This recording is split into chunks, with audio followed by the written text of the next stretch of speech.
Age of Empires, Rome and Han, China specifically, but just kind of the development of empires over time. So, geography and resources, we're looking at Rome's creation in the Mediterranean first. Rome is still the capital of Italy today. So, that should give you some idea of where we're at in the world. It is in Italy, central Italy. Italy is a mountainous area. It does have some low valleys that are fairly fertile, and the climate is fairly warm most of the time, just your typical Mediterranean climate.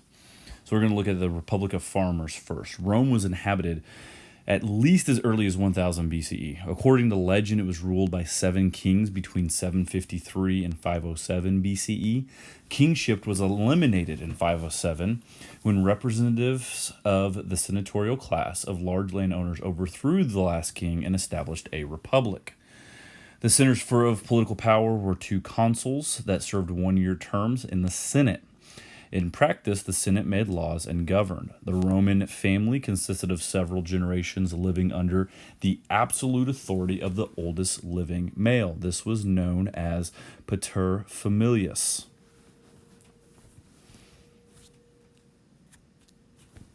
The society was hierarchical. Families and individuals were tied together by patron-client relationships that institutionalized inequality and gave both sides of the relationship a reason to cooperate and support the status quo. Roman women had relatively more freedom than Greek women, but their legal status was still that of a child. They were subordinate to the paterfamilias of their own or their husband's family. Eventually, procedures were evolved to make it possible for some women to become independent after death of their fathers. Romans worshipped a large number of supernatural spirits as well as major gods such as Jupiter and Mars. Proper performance of ritual ensured that the gods continued to favor the Roman state. So this is the area of the Roman Empire that we're talking about. It gets its height. If you look, its height gets into Britain and things like that, which is an area that is very hard to conquer. Not many people are able to do it. So let's look at the expansion of Italy and the Mediterranean. Rome began to expand at first slowly and then very rapidly in the 3rd and 2nd centuries BCE until it became a huge Mediterranean empire. Possible explanations for this expansion include greed, aggressiveness, the need for consuls to prove themselves as military commanders during their single year in office, and a constant fear of being attacked.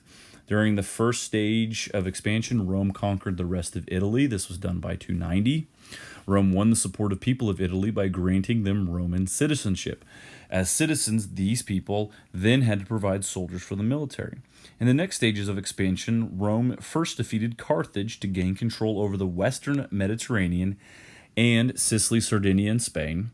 Next, between 230 BCE, Rome defeated the Hellenistic kingdoms to take over the lands of the eastern Mediterranean. By 59 and 51 BCE, Julius Caesar conquered the Celts of Gaul. The Romans used local elite groups to administer and tax various provinces of their rapidly expanding and far-flung empire. A Roman governor who served a single 1-year term in office supervised the local administrators. This system was inadequate and was prone to corruption. The failure of the Roman public. As Rome expanded, the social and economic bases of the Roman Republic in Italy were undermined. While men from independent farming families were forced to devote their time to military service, large landowners bought up their land to create large estates known as latifundia. This meant both a decline in Rome's source of soldiers and a decline in food production because the latifundia owners preferred to grow cash crops like grapes rather than staple crops such as wheat. Because slave labor was cheap in an expanding empire, Italian peasants driven off the land were not employed by the latifundia drifted into cities where they formed fractious, unemployed underclass. An independent farming family that had been the traditional source of soldiers disappeared. Roman commanders built their armies from men of the underclass who tended to give their loyalty not to the Roman state but to their commander. This led to generals taking control of politics, to civil wars, and finally the end of the republican system of government. Now, the two people you see there, Mark Antony and Julius Caesar, both were examples of the generals who ended up getting the loyalty from their soldiers as opposed to their soldiers being loyal to the state. So let's look at the Roman Principate. Julius Caesar's grandnephew, Octavian, also known as Augustus, took power in 31 BCE. He reorganized the Roman government and ruled as a military dictator. During the reign of Augustus, Egypt, parts of the Middle East, and Central Europe were added to the empire. He created a paid civil service from a class of wealthy merchants and landowners to manage the growing empire. After Augustus died, several members of his family succeeded him. However, the position of emperor was not necessarily hereditary. In the end, the armies chose emperors. Rather than laws developing through the Senate assemblies, as it had during the Republic, the emperor became a major source of laws during the Principate. The development of Roman law culminated in the 6th century CE and became the foundation of European law. Roman law, is now seen in about every country throughout the world that has a modern legal system, including the United States. So let's look at an urban empire. About 80% of the 50 to 60 million people of the Roman Empire were rural farmers, but the empire was administered through and for a network of cities and towns. In a sense, it was an urban empire. Rome had about 1 million residents, and other large cities like Alexandria, Antioch, and Carthage had several 100,000 each, while many Roman towns had populations of several thousand. In Rome, the upper class lived in elegant, well-built, well-appointed houses. Many aristocrats also owned country villas. The poor lived in dark, dank, fire-prone wooden tenements in squalid slums built in the low-lying parts of the city. Provincial towns imitated Rome, both in urban planning and in urban administration. The local elite who served the interests of Rome dominated town councils.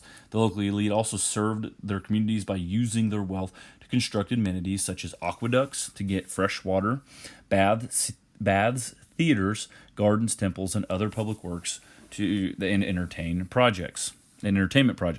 Rural life in the Roman Empire involved lots of hard work, very little entertainment.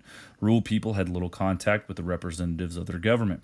By the early century CE, absentee landlords who lived in the cities owned most of the rural land, while the land was worked by tenant farmers who were supervised by hired foremen. Manufacture and trade flourished under Pax Romana. Grain had to be imported to feed the huge city of Rome. Rome and the Italian towns and later provincial centers exported glass, metalwork, pottery, and other manufactures to the provinces. Romans also imported Chinese silk and Indian and Arabian spices. One of the effects of the Roman Empire was Romanization. In the western part of the empire, the Latin language, Roman clothing, and the Roman lifestyle were adopted by local people. And indigenous cultures had an effect on Rome through cultural interaction. As time passed, the Roman emperors gradually extended the Roman citizenship to all free male adult inhabitants of the empire.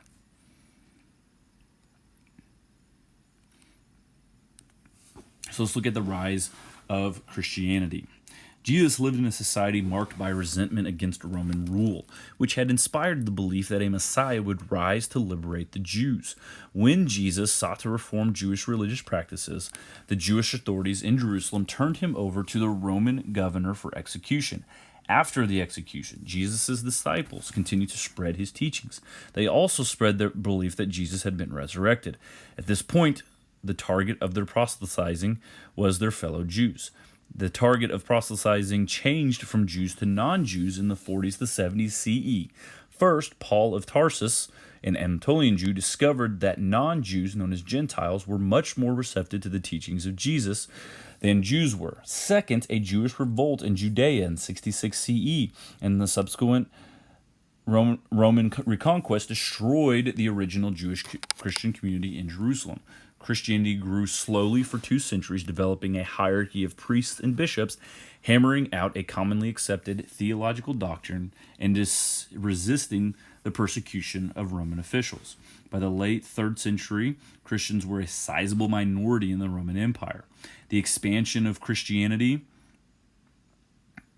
in the Roman Empire came at a time when Romans were increasingly dissatisfied with their traditional religion. This dissatisfaction inspired Romans to become interested in a variety of mystery cults and the universal creeds that had their origins in the Mediterranean.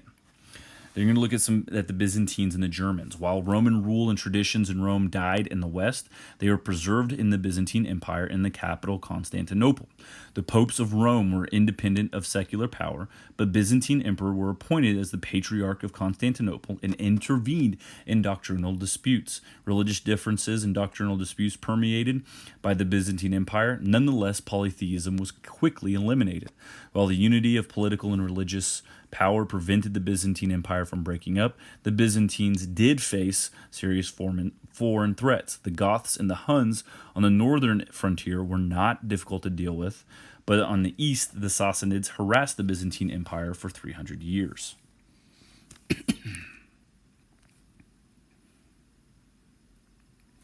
Now, right here you have the technology and transformation, engineering, infrastructure, things like aqueducts, stuff like that, border raids, kind of what we just talked about.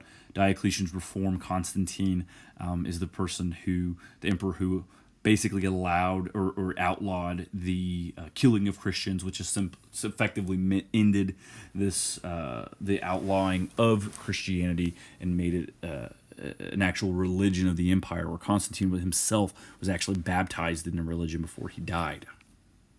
This is a picture of the aqueducts. All right, so we're going to move on to the origins of imperial China first. So we're going to start with the kind of the hierarchy, obedience, the belief. I'm going to be looking at the Qin Unification, things like that. The family was the basic unit of society. The family was conceived as an unbroken chain of generations, including ancestors as well as current generations. Ancestors were thought to take an active interest in the affairs of the current generation, as they were routinely consulted, appeased, and venerated. The Chinese society believed that the hierarchy in the family, dominated by the elder male, reflected the hierarchy in society, which were dominated by rulers, with independent relationships more important than the individual. The status and authority of women depended on their social status. Women of the royal family could have some political influence. A young wife was expected to be obedient and recognize her mother-in-law's authority over her. All women were expected to be obedient, but their quality of life depended on economic circumstances. So let's look at the first Chinese Empire, which is the unification of the empire, of the Chinese Empire. By 221 BCE, the state of the Qin had unified all of the northern and central China into the first Chinese Empire. Success of the Qin came from a long experience in defending against barbarian neighbors, the adoption of severe legalist methods, and the ambition of the ruthless young King Shi Huangdi, which is that name right there. I probably did not say it correctly. Now, he followed the legalist view and suppressed Confucianism. To secure the empire's borders and the northern raiders, the Qin sent a large military force to drive the nomads north. To ensure they would not lose the newly gained territory, they constructed connections and extensions to walls built earlier to defend the kingdoms. The ancestor of the Great Wall of China, Shi Huangdi's attack on the nomads inadvertently united the fragmented nomads under a Xiongnu confederacy, a source of threat to China for centuries to come. To fill their military and labor needs, the Qin government instituted an oppressive program of compulsory military and labor services. Shi died in 210 BCE, and buried in a monumental tomb guarded by the terracotta clay army of 7,000 soldiers. His son secured the throne, but proved to be a weak leader who could not withstand the uprisings that broke out from the resentment of different groups. Qin rule was over by 206 BCE. So let's look at the long reign of the Han. Gaozu, the throne of the Liu Bang, was a peasant who defeated all other contestants for control of China, establishing the Han dynasty. The Han established a political system that drew upon both Confucian philosophy and legalist techniques. Han rulers faced challenges from residual resentments of the ruthless rule of the Qin. To erase their transition and to help the economy, the Qin reduced taxes and government spending and collected and stored a surplus of grain for times of shortage. For those who had aided him, Gaozu restored the system of feudal grants and abolished by the Qin. Confrontation with the Xiongnu Confederacy nomads of the north revealed the inadequacy of the Han troops, leading Gaozu to develop the policy of appeasement, buying them off with annual gifts. The Han went through a period of territorial expansion under Emperor Wu, who ruled from 141 to 87, who increased the power of the emperor. During his rule, he expanded the empire into areas of northern Vietnam, Manchuria, North Korea. Instead of appeasing the Xiongnu, he built his military to fight the northern nomads. Wu's reign saw the expansion of Chinese territory into the northwest and the foundations of the Silk Road, which would later affect the economic health of Asia. To pay for the military buildup, government monopolies on high-profit commodities added to the treasury, though not without controversy. The state also adopted Confucianism, using Confucian scholars as officials of the government, who in turn expected exemplary ethical behavior from the rulers. So this is the area we're talking about in Han China, the Han Dynasty. You see the Qin homeland kind of in there as well. Shows you the Silk Road, which is something that we'll talk about later, as well as other trade routes which are going to be coming and become very important. This is the Terracotta Army, one of the most famous pictures of the ancient Chinese culture.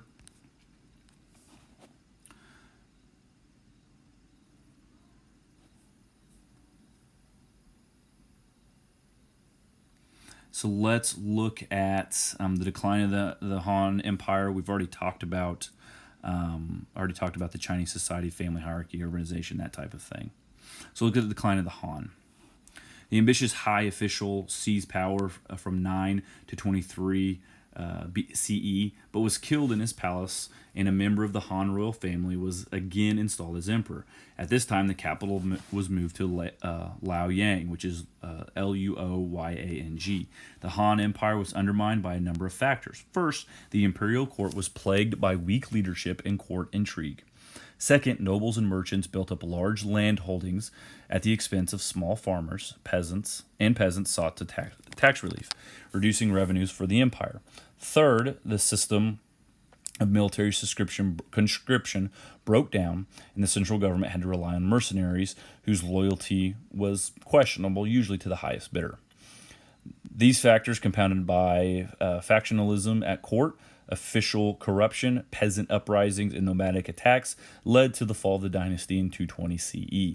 China entered a period of political fragmentation that lasted until the late 6th century.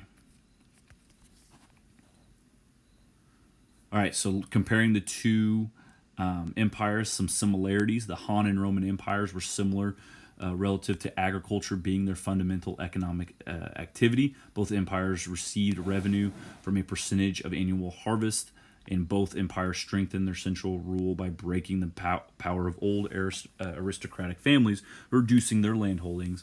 Both empires saw their authority eroding at the end of their reigns by the reversal of this process. Both empires also spread out from ethnically homogeneous core to encompass widespread territories of diverse cultures. Many in the conquered lands adopted the cultural elements of the core, and the core adopted some of the cultural traditions of the far-flung regions.